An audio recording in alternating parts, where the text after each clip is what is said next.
Hello students, welcome back to our channel Physics Gallery. Ashabino. This is your Ashi teacher coming with the new lecture, the last lecture of our atoms. Okay, and today we are going to discuss a very simple topic. Hopefully, you will know the topic, hydrogen spectrum. Okay, so a warm good morning to all of my dear students. Okay, we are going to discuss our hydrogen spectrum. So what is this spectrum? Ordered arrangement. Ordered arrangement of radiations result in spectrum. And today we are going to discuss about our hydrogen spectrum. We are going to discuss about our hydrogen spectrum. So what is this hydrogen spectrum? Let us discuss. Suppose we will take a cylinder containing hydrogen gas. We have taken a cylinder containing hydrogen gas. And energy is provided to these hydrogen atoms in the form of heat energy or electric discharge. Suppose we have provided energy to the hydrogen atoms in the form of heat energy or electric discharge. What happens when energy is obtained by the electrons of hydrogen atom? If the electrons get energy greater than 10.2 electron volt, that is the excitation energy, and less than ionization energy, that is 13.6 electron volt, which we have discussed in our second lecture of atoms. That is, the energy is provided so that the electrons get sufficient energy to get excited. So much amount of energy which ranges from 10.2 electron volt to 13.6 electron volt up to 13.6 electron volt below this 13.6 electron volt. Okay, what happens? The electrons get excited, and these excited electrons jumps to the higher energy level. They jumps to the energy levels whose energy is greater than their ground state energy. Okay, but when they enter in the higher energy level, they realize that they are highly unstable. So what happens? They jumps back to the lower energy level, and during this process, they emit the radiations absorbed, the energy absorbed as radiations. And these radiations result in the hydrogen spectrum. So what happens? When energy is provided, we will write when energy is provided. Okay, when energy is provided to hydrogen gas in a cylinder, what happens? As electric discharge or heating. What happens? Thereafter, you can write by yourself. What happens? The electrons in the ground state absorb this energy and becomes excited. During excitation, they jumps to the higher energy level. And since the higher energy levels are highly unstable, what happens? They jumps back to the lower energy level. But during this jumping back, they emit the energy absorbed in the form of electromagnetic radiations. And these electromagnetic radiations were given by the equation delta E is equal to from Bohr's atom model. Bohr's postulate. We know this energy is equal to E into the energy of the higher orbit minus En1, the energy of the lower orbit energy level. Okay, delta E is equal to En2 minus E1. So you have to write when energy is given to hydrogen gas in a cylinder as electric discharge, what happens? The electrons in the hydrogen gas becomes excited, jumps to the higher energy level. But since the higher energy levels are highly unstable, they jumps back to the lower energy level by emitting the absorbed energy as electromagnetic radiations. And that energy will be equal to the difference in the energy levels of the two orbits. Okay. And we know the energy is given by the equation minus m z square e raised to 4 by 8 epsilon 0 square n square h square, which we had derived in the last class. Okay, so here we'll write delta E hc by lambda because these are emitted as photons or radiations. Okay, photons or quanta, whatever maybe you say. So hc by lambda is equal to minus mz square e raised to 4 by 8 epsilon 0 square h square n2 square minus of mz square e raised to 4 by 8 epsilon 0 square h square n1 square. Okay. Next step, minus of minus becomes plus. So from this, you have to minus this. hc by lambda becomes equal to mz square e raised to 4 by 8 epsilon 0 square h square. Then inside bracket here it is 1 by n1 square minus. This becomes plus and this becomes minus 1 by n2 square. Okay. And in the next step, you will take h and c to the right hand side. Then the equation becomes 1 by lambda is equal to mz square e raised to 4 by 8 epsilon 0 square h square into h becomes h cube c into 1 by n1 square minus 1 by n2 square. Okay. And taking the constants together, the mass of electron, then charge of electron, epsilon 0, Planck's constant is C, all of them are constants. But Z is different for different. Here we are taking the hydrogen spectrum, so Z is equal to 1. But for different atoms, it is that is different elements, different gases, it is different.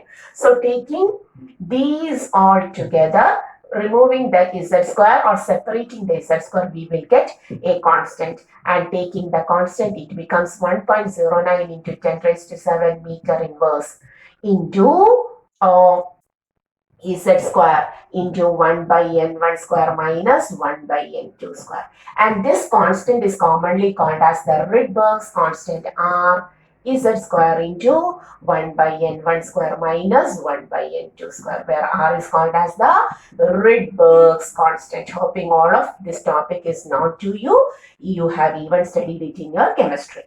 Okay, Rydberg's constant. And the value of Rydberg's constant is 1.09 into 10 raised to 7. Okay. By taking this equation, the value of Rydberg's constant is 1.09 into 10 raised to 7 meter inverse. Okay. You will write here. So where it is equal to 1 point, can you see? Let us check. Okay. 1.09 into 10 raised to 7 meter inverse. Okay, no problem. You can see, yeah, there is a small variation. Whatever, maybe you can see. So this is the equation, and this equation 1 by lambda is commonly called as the wave number. This equation is called as the wave number. We call it as wave number. The reciprocal of wavelength is called as the wave number. And analyzing this wave number, we can explain the hydrogen spectrum. Okay, so what happens when electrons in the hydrogen atom get sufficient energy, they excite it to the higher energy level, and since the higher energy levels are highly unstable, they jump back to the lower energy level. During this process, they emit radiations having these wavelengths, which depends upon the level from which they are jumping. N1, the lower energy level, and N2, the level from which the energy level from which the electrons are jumping. And based on this N1 and N2, what happens? The wavelength changes. And since the different electromagnetic radiations will have different wavelengths, they results in a spectrum. And this spectrum is called as hydrogen spectrum. Clear? So from which level it is jumping? To which level it is coming. So what happens? The value of wavelength changes and it results in a series of radiations coming with a different wavelength, and this wavelength results in the hydrogen spectrum. Clear? So take this much of notes. Very good. So now we are going to draw the hydrogen spectrum. That is, suppose the electrons in the ground state in each hydrogen atom get sufficient energy and they jumps to the higher energy level. Okay, and since these higher energy levels are highly unstable, what happens? The electrons will re-jump to the lower energy level. And suppose if the electrons in the higher energy level jumps to the first shell, First like this, okay?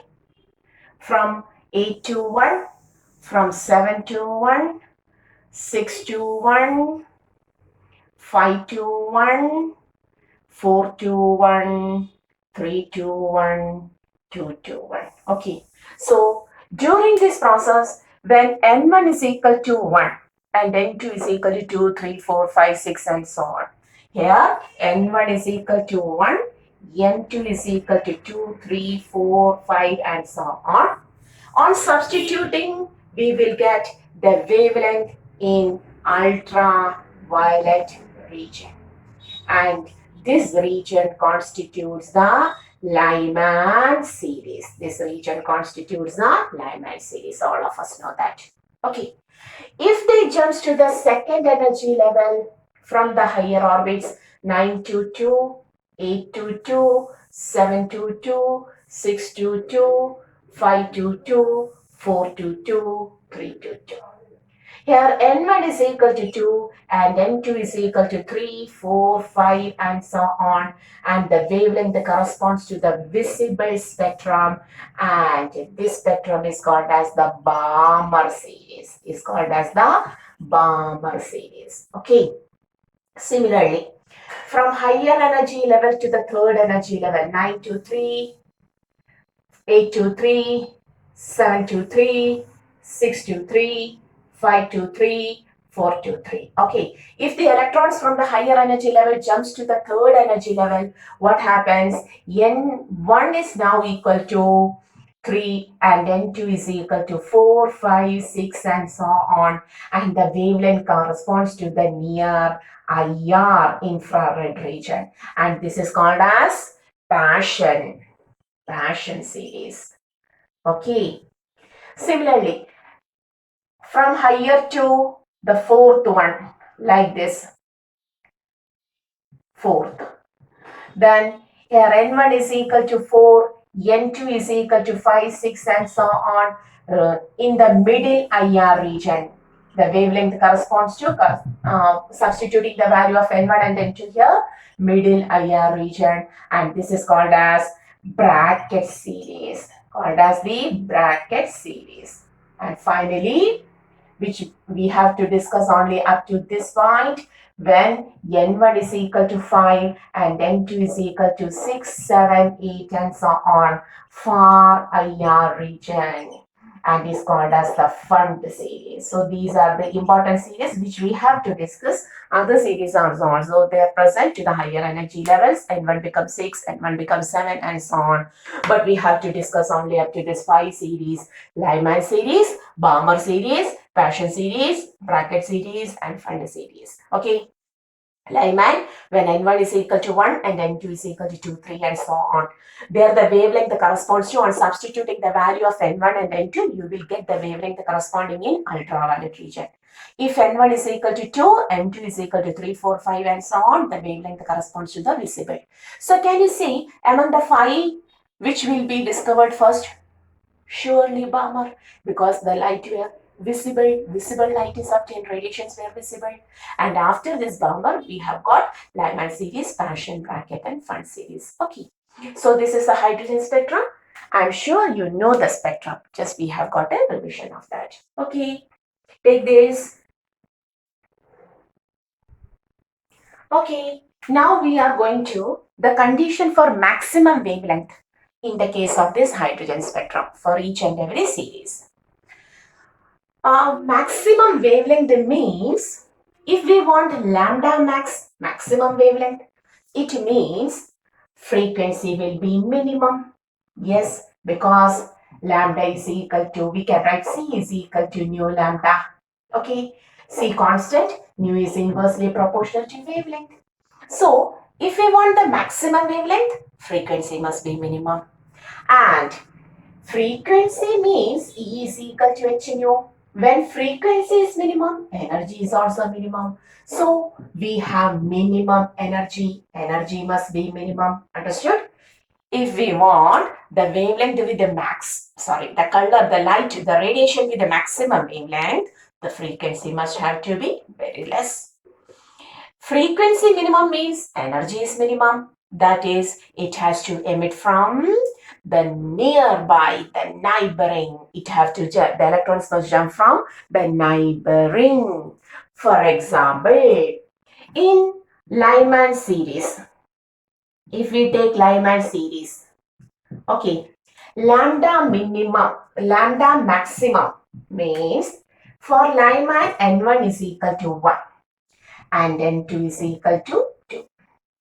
When the electrons are jumping from second orbit to first orbit, you will get maximum wavelength because there the energy is minimum, there the frequency is minimum, there the wavelength is maximum. Clear? Okay. For BOHR series, similarly, for BOHR series, lambda max, when N1 is equal to 2, BOHR means N1 is 2 and N2 is equal to 3. For Passion series,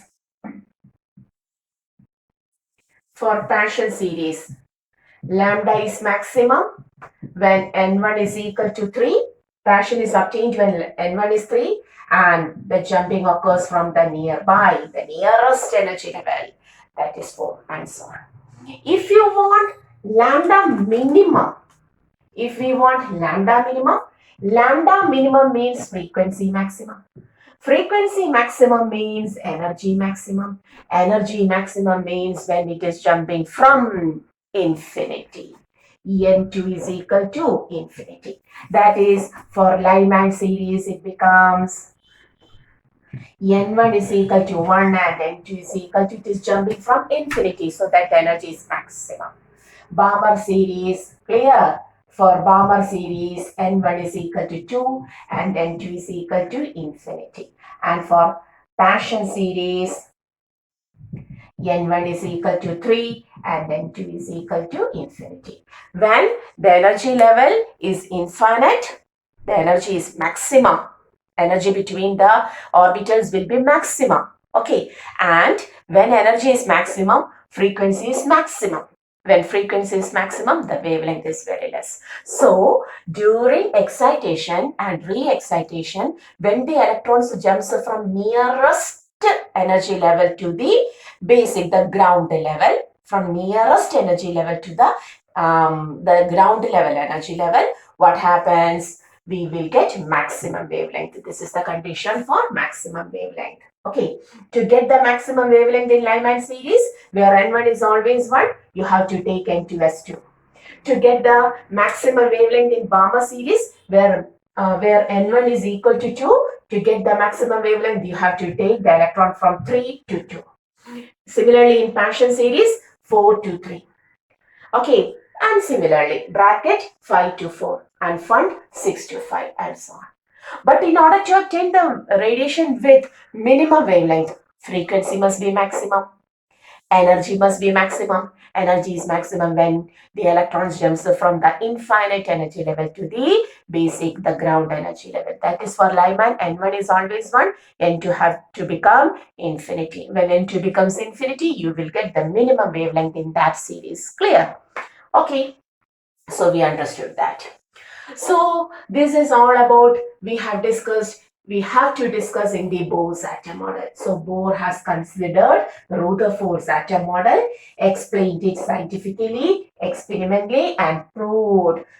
And he removed all of the drawbacks that was obtained in Rutherford's atom model. He gave us the position of that is the velocity of the speed of the moving electron in each orbit, the radius of each orbit, the energy, everything. How this line spectrum, hydrogen spectrum is obtained, how the atom becomes stable, and so on. So we can say in classical model of atoms, Bohr's atom model is the best one. Okay, but even though there were a lot of drawbacks, for Bohr's atom model. Drawbacks of Bohr's atom model. Okay, we are going to the last topic of the chapter, Bohr's atom model. The first one is that Bohr considered only hydrogen or hydrogen-like atoms where only one electron is present. He considered it it says only about one electron species. It says or tells about only one electron system,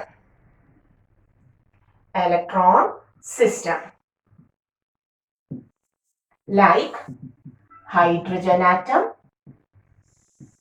He plus, Li2 plus, and so on. That is, it doesn't say anything about the multi-electron species. It doesn't tells about multi-electron species. That was the first thing. Bohr always considered hydrogen or hydrogen-like species, not about the multi-electron species. Second, it could not explain, Bohr's atom model could not explain the 3D structure of atom.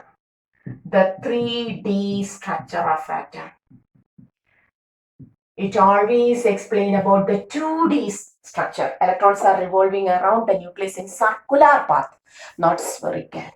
That is, after this we have discussed in your chemistry, you will have studied orbitals, s orbital, p orbital, double, d orbital, double, and so on. Okay, it could not explain anything about the 3D structure of atom. Okay, then it violates Heisenberg's uncertainty principle. And in chemistry, you will have studied what is Heisenberg's uncertainty principle. It is impossible to find both the position and the momentum of a moving charged particle simultaneously accurately. Correctly and simultaneously, it is not possible to find both the position and momentum. Momentum means velocity also, mass into velocity. Okay, but here Bohr had given both the correct position of electron, the radius of electron, and the speed of the electron in that radius also, that orbit also. Okay, so he had given specified values for radius, that is the position, and speed, that is the momentum. But according to Heisenberg's uncertainty principle, it is never possible to obtain both the position and momentum of a moving charged particle simultaneously and accurately. At the same time, correctly, we cannot get both the position and momentum. But here Bohr had given both the position and the speed, that is the momentum also. Radius means position, speed means momentum. Okay, he had given both the position and momentum at the same time, exactly, accurately, which is against the Heisenberg's uncertainty principle. Okay, then the next thing is that the hydrogen spectrum, he explained that, the line spectrum. But each line is made up of several small lines. The fine spectrum of each line spectrum cannot be explained by Bohr. Fine spectrum of each line spectrum. That is, each line in the hydrogen spectrum is made up of a large number of minute lines. That was not discovered by or explained by Bohr's atom model. Fine spectrum of each line in spectrum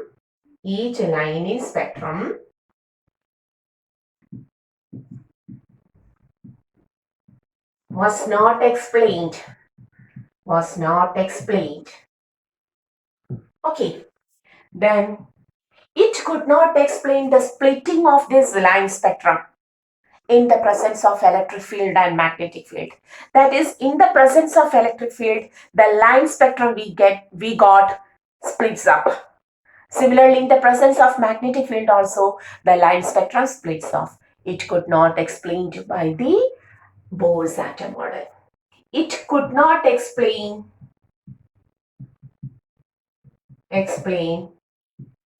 the splitting up of line spectrum in presence of electric field electric field, and the effect is called as the Stark effect. That effect is called as the splitting of line spectrum in the presence of electric field is called as Stark effect, and also and in magnetic field, and that effect is called as Siemens effect. The splitting up of spectral lines in the presence of magnetic field is called as Riemann effect. It could not be explained by Bohr's atom model. Okay, so a lot of drawbacks were there for Bohr's atom model also, even though he had given the position, the speed, the energy, everything about this Bohr's atom model. One more important thing is that it does not correlate with the de Broglie's hypothesis of wave nature. The sixth one we will write here. It does not correlate with de Broglie's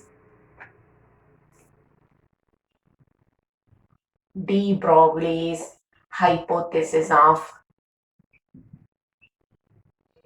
or wave nature of de Broglie's hypothesis about the wave nature of electrons.